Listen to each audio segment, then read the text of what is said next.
All right, so good afternoon, everyone. We are recording now. So let's try to conclude bipartite matchings today. Right. So in the last lecture, we saw this algorithm, which is a sort of it mixes ideas from the first minimum cost bipartite matching algorithm that we saw, along with the algorithm for finding perfect matchings in bipartite graphs. Right. So it's sort of a hybrid of the two. And the advantage is that it actually runs in polynomial time, which is what I want to discuss next. Right? So I had suggested that you try proving it on your own. So I hope some of you tried it. Does anybody have an answer as to why this is a polynomial time algorithm? Did anybody get a chance to think about it?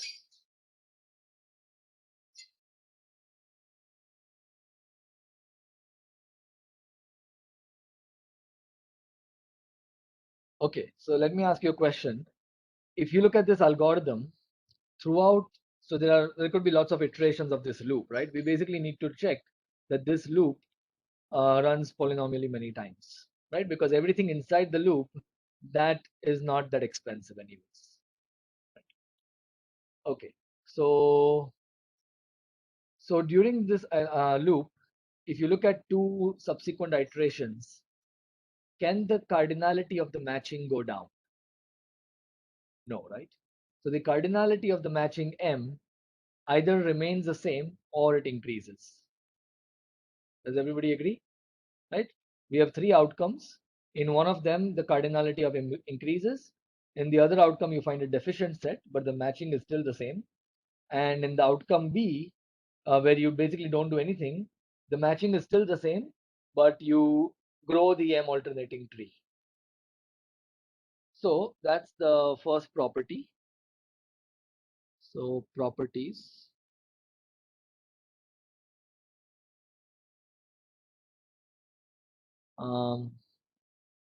So the cardinality of M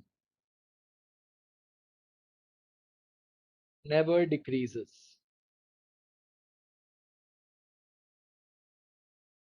Okay. And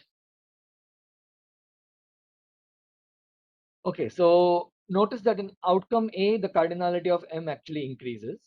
In outcome B, the M remains same, the size of M remains same, and the tree grows. Okay, so that's also, you're making some progress even in that case. The only tricky one is outcome C. When outcome C occurs, you find a deficient set and you basically update the dual feasible solution, right? Okay, so in this particular case, outcome C, neither the M increases nor the number of vertices in the tree increases. Okay, so let's suppose that is the situation. If in some iteration, neither the size of the matching nor the number of vertices in the tree increases. Supposing that's the situation, then what can we say about the next iteration?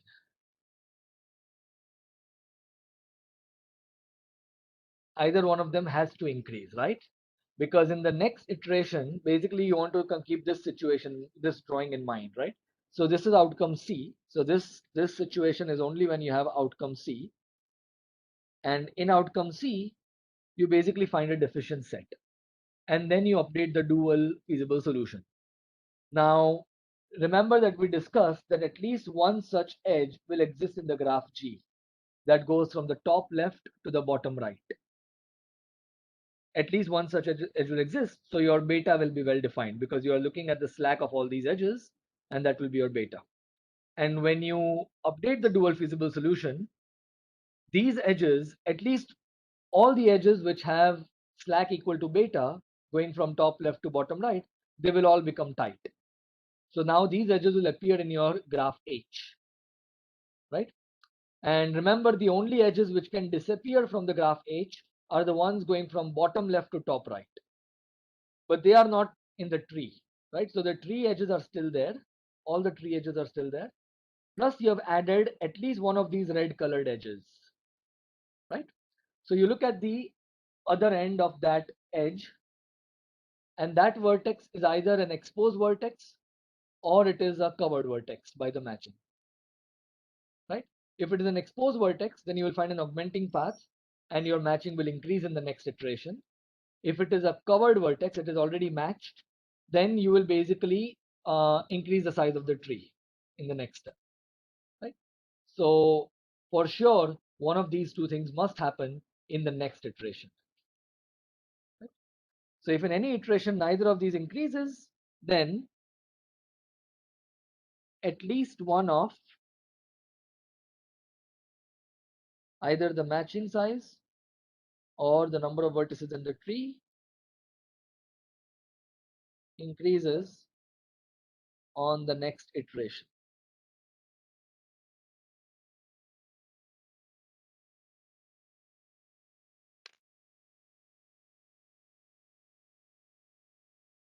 Well, this is good news, right? So how many times can we have this loop iterations? How many times can this loop, how many iterations can it have? Can somebody tell me in big O notation? Number of edges, n square. The number of edges is basically n the same, right? Right. So I'll just say order n square, where n is the number of vertices, and of course the number of edges is at most n square anyways.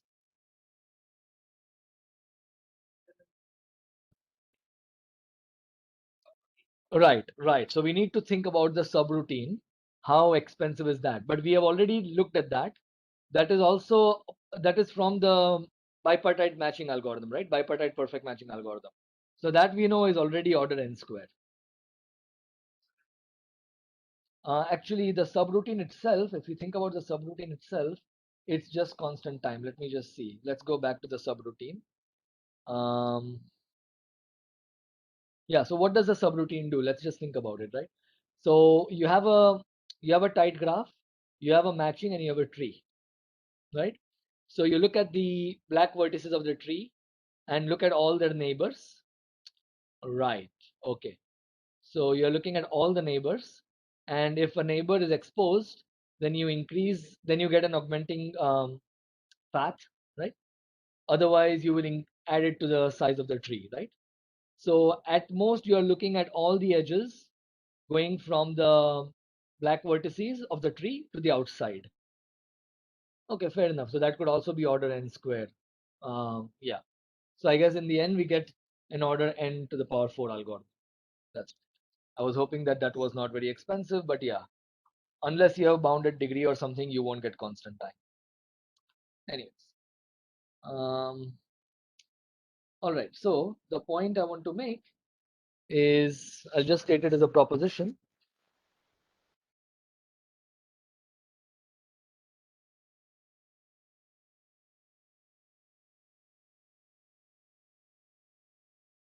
Okay. So yeah. So the algorithm that we discussed is called the Hungarian algorithm, and I'm going to tell you a little bit about the history once we right. So let's just call this. This is the Hungarian algorithm.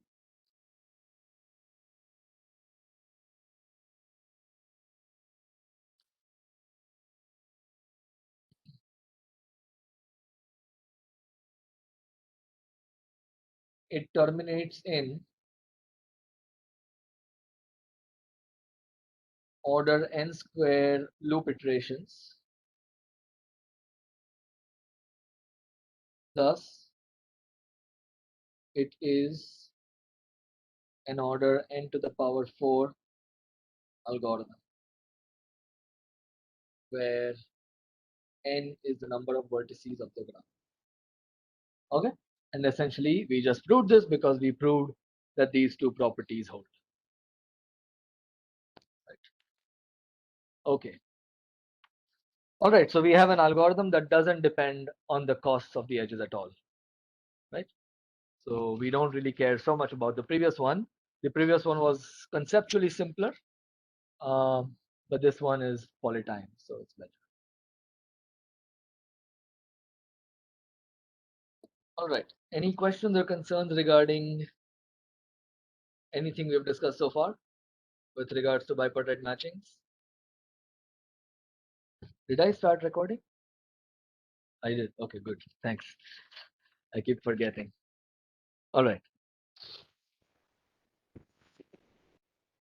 Okay, so if there are no questions or concerns, I want to start a new page and just do a quick review of the bipartite stuff and then switch to non-bipartite stuff to relate everything. Okay. All right, so let's start a new note. Okay, and I need to share this.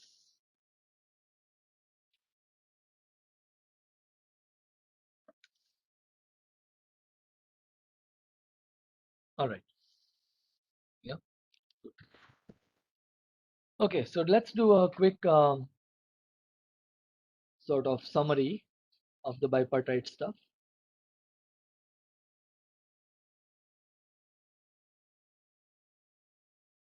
Okay, so we started with the decision problem. Let's just write down the decision problem for bipartite graphs perfect matching, right? So the problem is decide whether a given bipartite graph G UW with cardinality of U equal to cardinality equal to of W has a perfect matching, right? Okay, so this problem clearly it is an NP because a perfect matching is a certificate, and we know that it is in co-NP. What theorem tells us that it is in co-NP?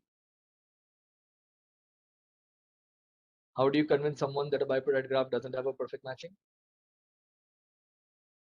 Deficient set, right? So that's Hall's theorem, right? So it's in co-NP due to Hall's theorem, right? And the certificate is deficient set.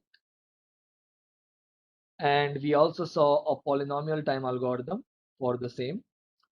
And this algorithm is generally credited to a Hungarian mathematician named Egervary. Okay, this is in 1930s. And Hall's theorem is also from 1930s. So in particular, this is the M alternating tree algorithm for finding a perfect matching in a bipartite graph. Right? It's often called Egervary's algorithm.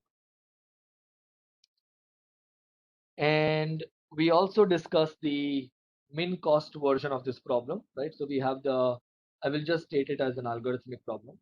So we also have the minimum cost perfect matching problem in bipartite graphs.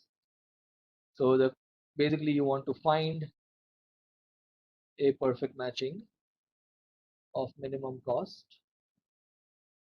in bipartite graphs. If I phrase it as a decision problem, it's also in NP and co-NP, right? It follows from the whole discussion about labels on the vertices, right? Basically through duality it follows. Or you can get a combinatorial argument, which we did in module 1. We don't really need LP duality. But what I want to focus on is that we have a polynomial time algorithm for this, and this algorithm was originally described by Kuhn and Munkres. So in fact, it was Kuhn who described it, and Munkres was the one who observed that it is actually a strongly polynomial time algorithm in the sense that it doesn't depend on the costs of the edges, right? And this is around 1955 to 57. However, the algorithm is often known as the Hungarian algorithm, also known as the Hungarian algorithm. And the reason for that is that the works of two Hungarian mathematicians were largely influential in coming up with this algorithm. So it was by looking at, it was inspiration from their works that led Kuhn to discover this algorithm. And those are Konig, you must have heard of Konig's theorem, and Egervary. So they were the sort of, their works sort of inspired Kuhn to come up with this algorithm. And Konig and Egervary are both Hungarians, therefore the Hungarian algorithm. In fact, Hungary has always been a very strong place for combinatorics research, even today, but especially in the past. It was one of the main places of combinatorics research.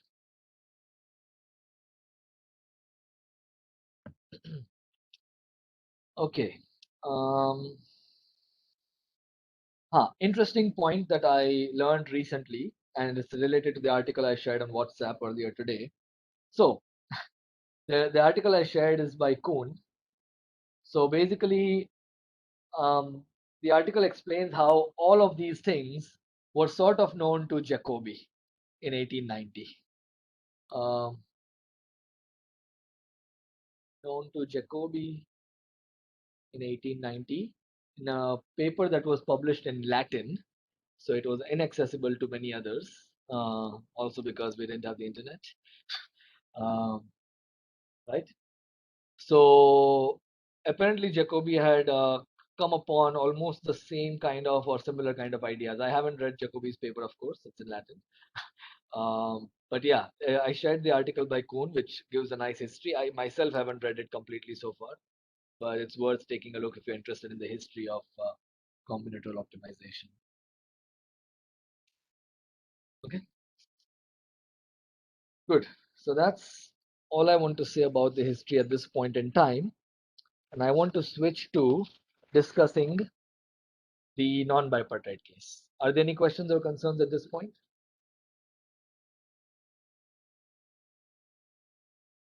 Not. Let's consider the non-bipartite decision problem.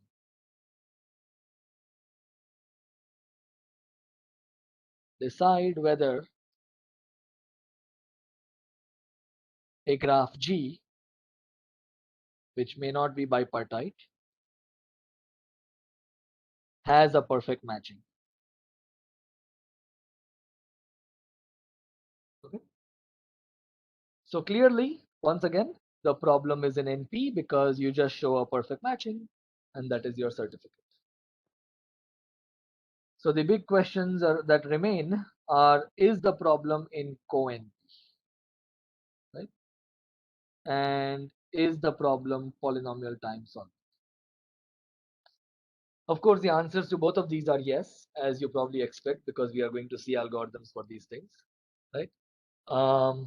Okay, so that's what I want to talk about now.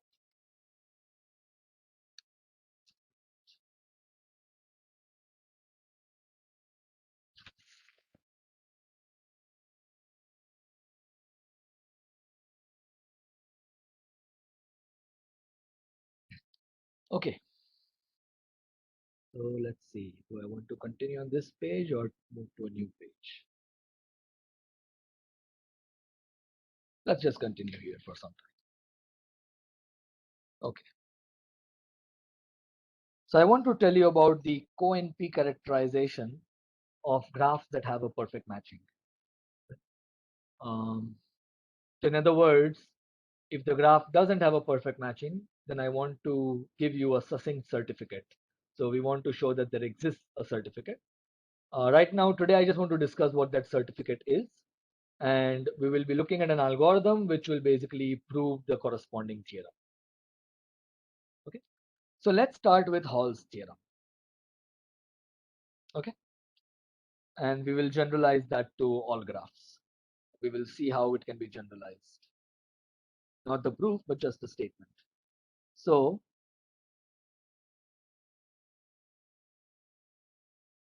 in the case of Hall's theorem, you are given a bipartite graph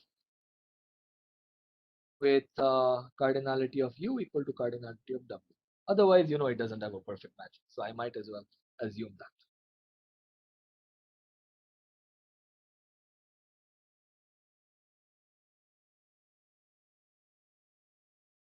Okay. And what the theorem says, one way to think of the theorem is that exactly one of the following holds.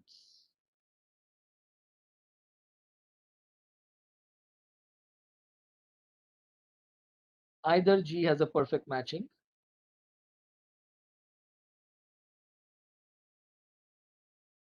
or it has a deficient set.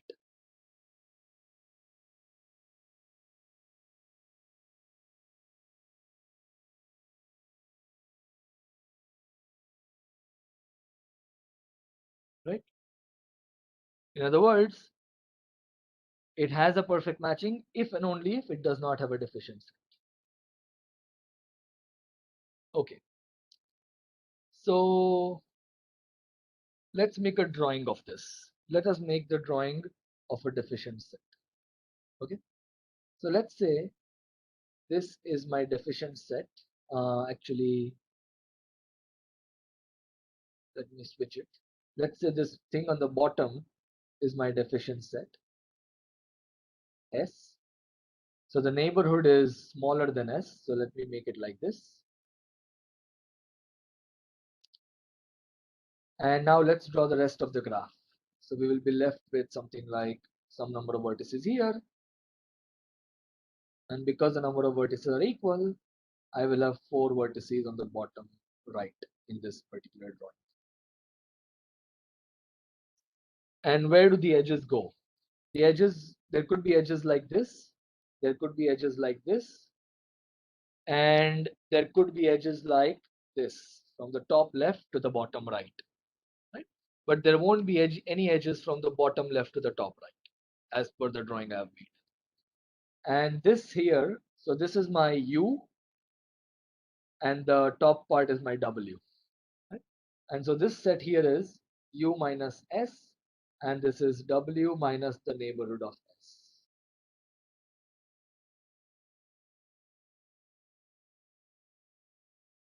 All right, so this is what a deficient set looks like.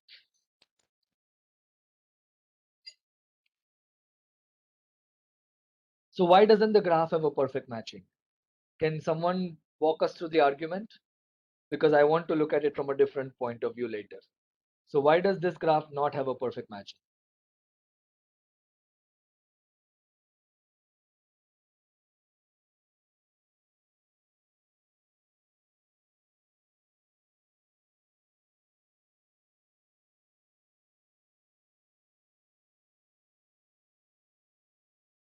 So yeah, go ahead.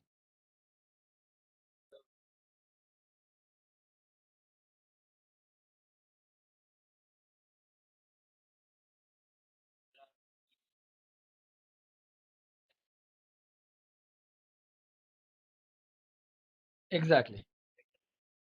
Exactly, right? So we have 4 vertices in the deficient set, but in the neighborhood we have only 3. We need at least 4 in the neighborhood to be able to match these 4. Okay, great. So I want to now redraw this drawing in a different way and look at it from a different point of view. Okay, because that point of view turns out to be the correct point of view to generalize it to non-bipartite graphs. Okay, so let us redraw.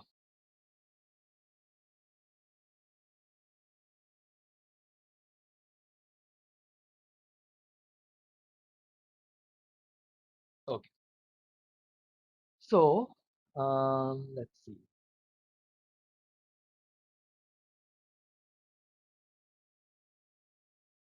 Yeah. Okay, so let me draw n of s here. So we have 3 vertices in this example. The numbers are just for convenience, right? These exact numbers don't really matter, but they make it easier to see what's going on. And now I'm going to switch the right hand side. I'm going to put u minus s over here. Okay, so I'm not drawing it like a bipartite graph. I'm moving vertices around in a certain way. And I'm going to put all the other vertices on the bottom. So my s vertices are going to be here. And my other 5 vertices, W minus the neighborhood of S, is going to be here.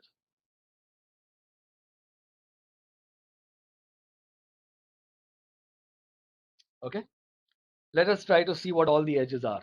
So we have edges like this, we have edges like this, and we have edges going from the top left to the top right, like this.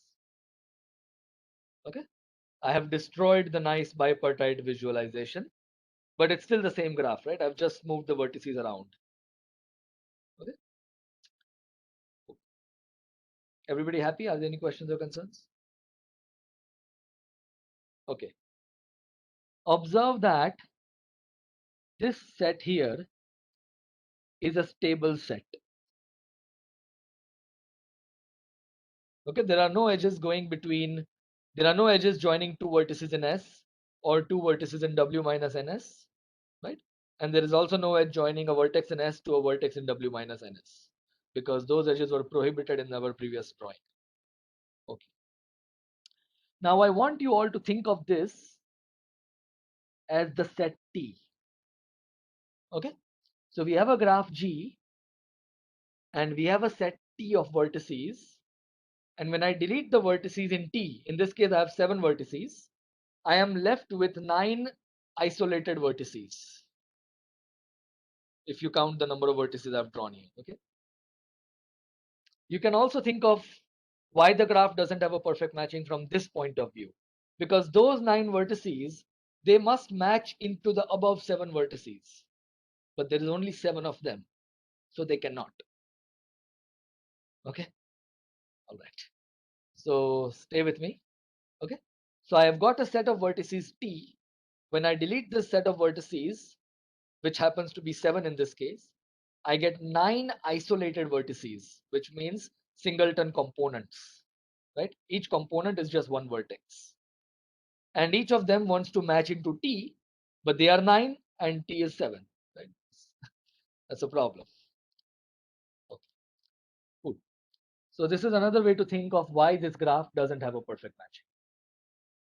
Okay. Now let's generalize this.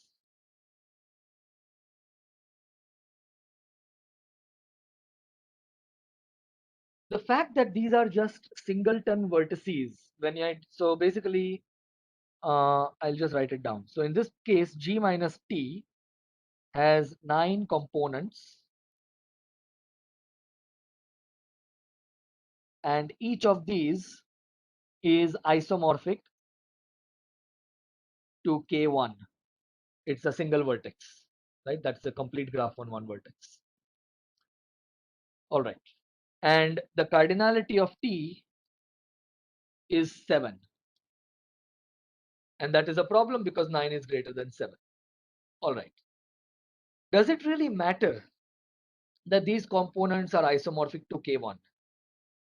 Can we generalize this? Do these components have to be a single vertex? Or can you make the same argument even if my components were a bit more generic and not just single vertex components? Supposing I got bigger odd components. Exactly. So instead of these 9 isolated vertices, if I had components, if I had each component is a graph of G minus T, right? If I have a component which has an odd number of vertices, then it will run into the same problem, because if you have an odd number of vertices, you need to match at least one of your vertices into the set T, because odd number of vertices cannot match among themselves perfectly, right? So at least one has to match with T, but T has only 7 vertices, but I have 9 odd components, so that is a problem. Okay, so let me make a more generic drawing. Let's say I have a graph G, which may not be bipartite anymore, and I have a set T. I will still make it 7 vertices.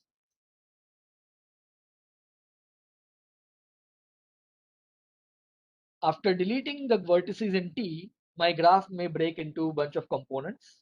I'm going to assume that I have at least 7 odd components. So these are my 5, 6, 7, 8, 9 odd components. Okay, so these are the odd components of G minus T. Actually, let me not make it 9. Let me just make it some Q. Okay, so this is H1, H2 up to HQ. Okay, of course you might say, well, the graph can also have even components after deleting T. So well, let's draw them. They don't really matter. So the even components, I draw them like boxes. Okay, so these are my even components of G minus T. So when I say odd or even component, I am referring to the number of vertices in that component. All right. And the claim I want to make is that if Q is greater than T, then G has no perfect matching.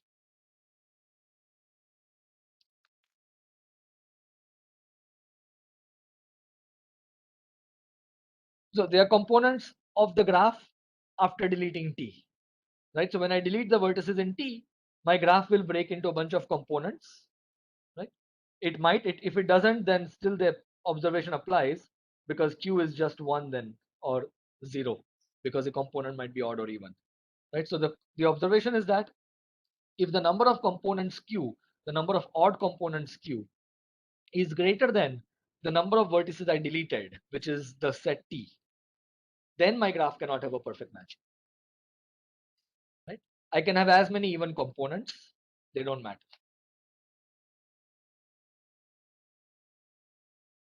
Do you all agree? Right, so it's just a set of vertices. T is a subset of the vertex set, and the number of odd components of G minus T, any set of the vertices. Ready?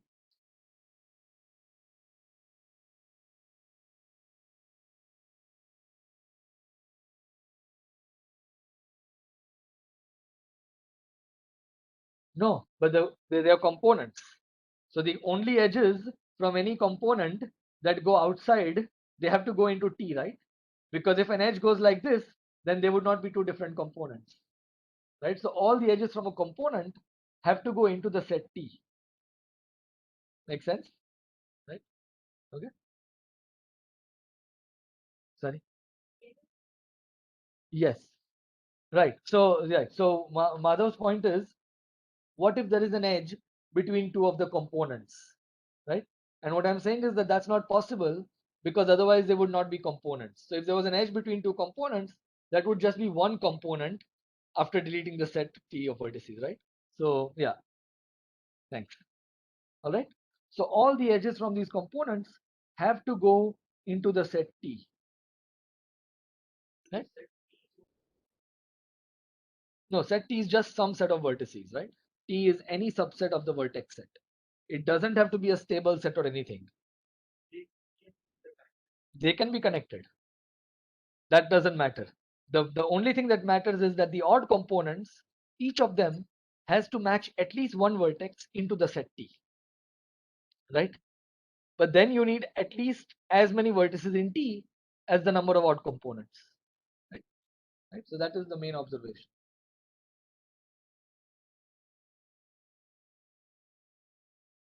Any questions or concerns? I'll show you a concrete example to drive the point home, right? All right.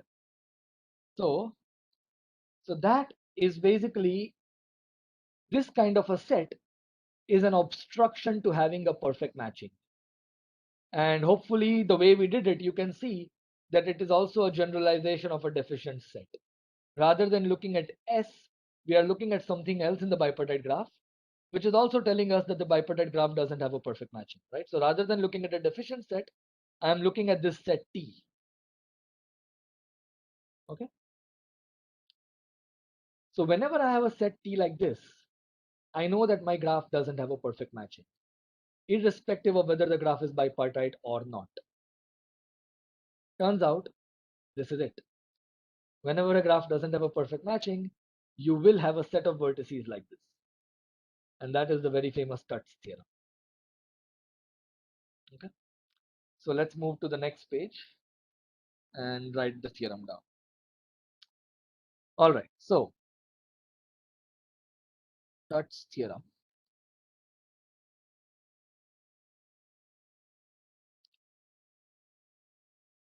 So we have also moved on to the next book. So we are not referring to GKT results anymore. We are referring to this book's results. It's CCPS, Cook, Cunningham, Pulley-Blank, and Shriver. Okay, so I'll use the theorem numbers as per this book.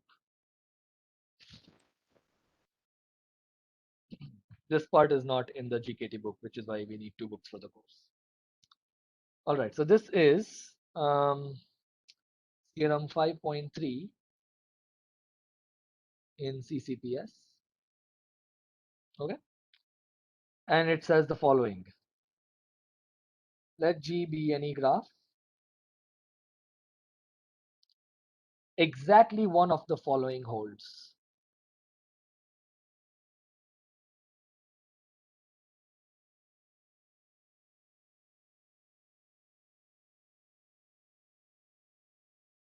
Either the graph G has a perfect matching, say M, and if it doesn't have a perfect matching, then it must have a set of vertices T.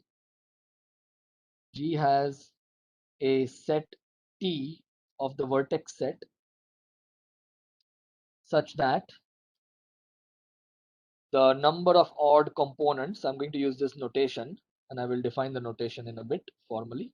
The number of odd components of the graph G minus T is strictly greater than the cardinality of T. Okay. So the notation in general is the number of odd components of a graph H, C odd of H, is the number of connected components. I generally just say components, but some people call them connected components of a graph. Is the number of connected components of H that have an odd number of vertices.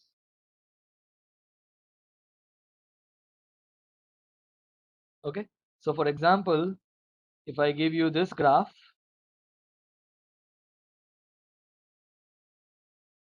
how many odd components does it have?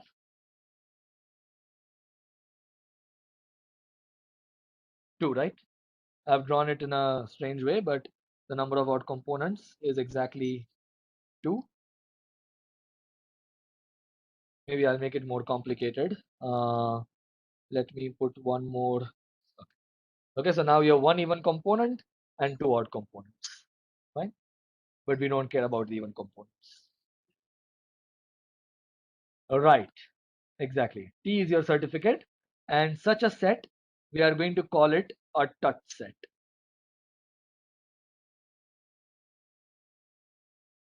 Such a set is called a touch set. Okay, and this is from 1947. And once this theorem was proved, it established that the decision problem is in co-NP, right? Because now you can convince anybody that your graph doesn't have a perfect match. So this is because of touch theorem, and the certificate is a touch set, and this is from 1947. Okay. Observe the time difference.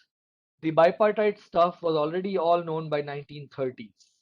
In fact, it seems Jacobi even knew it in 1890s, right? But at least in the popular literature, it was, I mean, if you look at it widely known, then it was mostly in the 1930s that the bipartite matching stuff was really well known in the community, right? However, the non-bipartite version was an open problem for the next nearly 20 years. You can already see that there is a big difference between bipartite and non-bipartite, especially when you look at matching theory, right? In fact, in the bipartite case, even the polynomial time algorithm, okay, so that was well known in 1950s. Jacobi knew it in 1890s, right? What about the non-bipartite case? It was Jack Edmonds in 1965 who was able to get a polynomial time algorithm for that.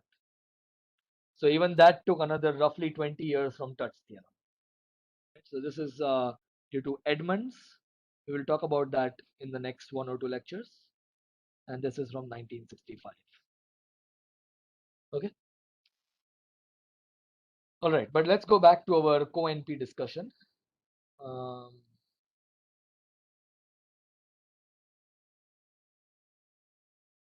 right. So it just stated here. This implies that the perfect matching problem belongs to co-NP.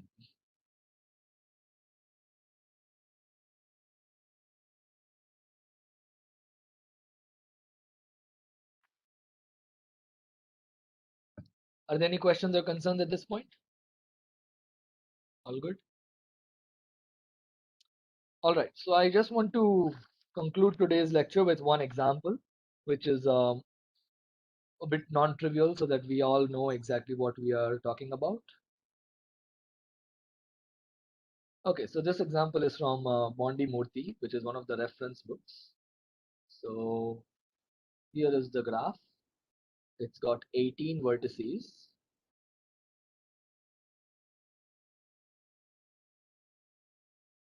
All right, and here are what the edges look like.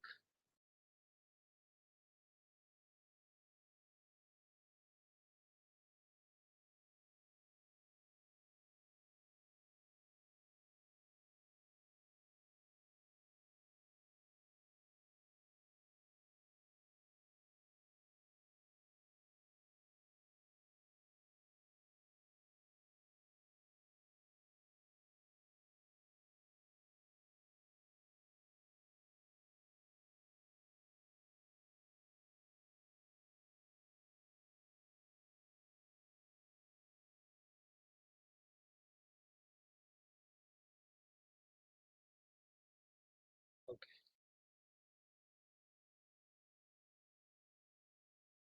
Yeah. All right, so that's your graph G. I just want to show you Tutt set and look at all the components odd and even and make sure that it is indeed a Tutt set. Okay, so consider the following vertices: V1, V2, and V3. Oh, and I forgot one edge. Let me put one more edge, because right now you might think this is a stable set. It doesn't have to be a stable set. Okay, so my set T is V1, V2, and V3. And let us try to imagine what happens when you delete these vertices from the graph. Okay, so we will get a bunch of components in this case. Let's try to identify all the components. So let me put all the components. Let me just circle them in red color. Okay. Okay, so let's look at these 3 vertices. The only edges going out from here, they go into the vertex V2, which is in the Tutt set, right? So this becomes one component in G minus T. Okay, all right.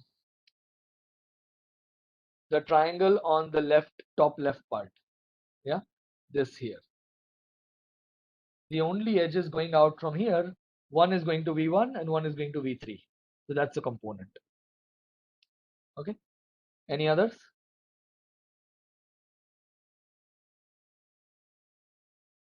On the right, what is it? One which goes to V2.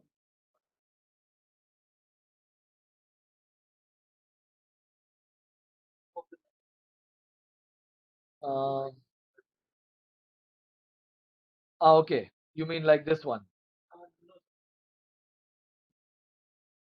This one? Okay, here. Okay, so that's a 5 vertex component, right? So we got 2 single vertex components, right? Their edges are going into V1 and V2, and one of them is going into V1, V2, and V3. And then we have this 5 vertex component that is joining to V1, V2, and that's it. and we have a single component remaining, which is isomorphic to K2. Right? Okay. So notice that all of these components except one are odd components. Right? This is the only even component, and the rest are all odd components, which is what we really care about. Right? So how many odd components do we have?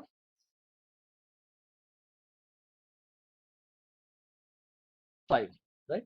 So the number of odd components in the graph G minus T is 5. The cardinality of T is 3, and therefore the graph doesn't have a perfect match. Right? So thus T is a touch set, and by the easy direction of touch theorem, this doesn't have a perfect matching. G has no perfect matching by easy direction of touch theorem.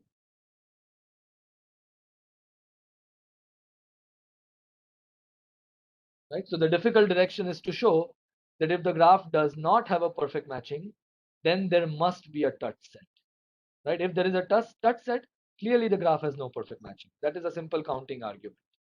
It is the other direction that is non-trivial. Right? So let's make a note of that too. So the non-trivial part is to show that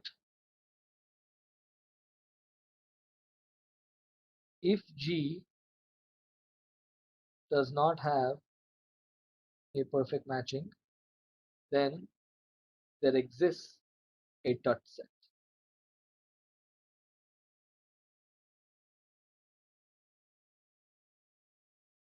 Okay. And as usual, we will be proving this through the algorithm. So we will look at Edmonds' algorithm, and we will prove that Edmonds' algorithm terminates. Either it finds us a perfect matching, or it finds us a touch set. Right? And this is exactly how we also proved Hall's theorem. We saw Egervary's algorithm, and we noticed that it will terminate either with a perfect matching or with a deficiency. Right. Of touch theorem. Hall's theorem is a special case of touch theorem. Egervary's algorithm can be viewed as a special case of Edmonds' algorithm. But one of the reasons we do it in 2 steps is because otherwise it just becomes too non-trivial to appreciate, right? So it's too many things to wrap your head around.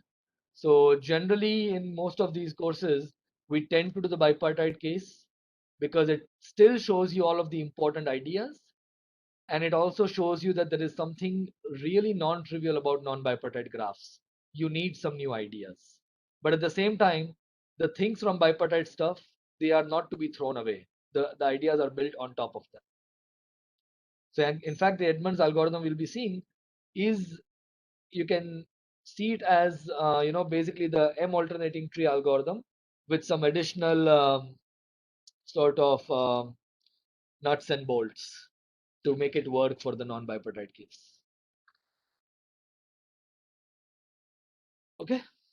All right. So that's all I have for now. And tomorrow we will start discussing Edmonds' algorithm for finding a perfect matching in general graphs.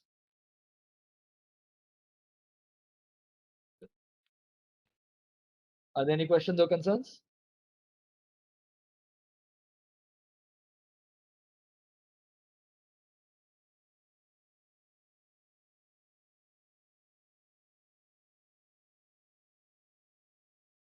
Right. Okay. So Madhav's question is, if in a bipartite graph you have a touch set, then from that touch set, can you directly find the deficient set? Yes, you can. So I'll give this as a do-it-yourself exercise. Um, yeah. So maybe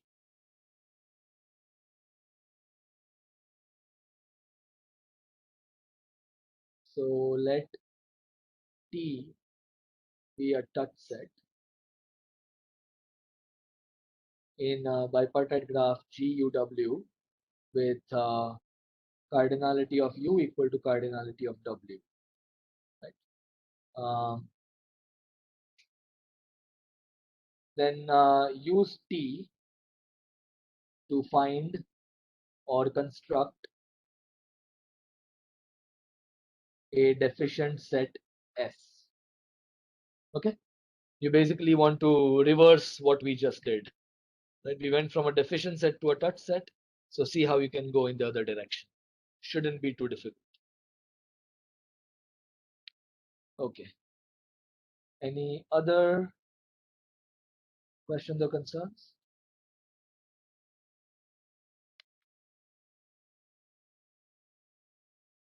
Anybody in the call? Are there any questions or concerns? Okay, I guess there's no one in the call except Shantini. All right, so I'll stop recording now.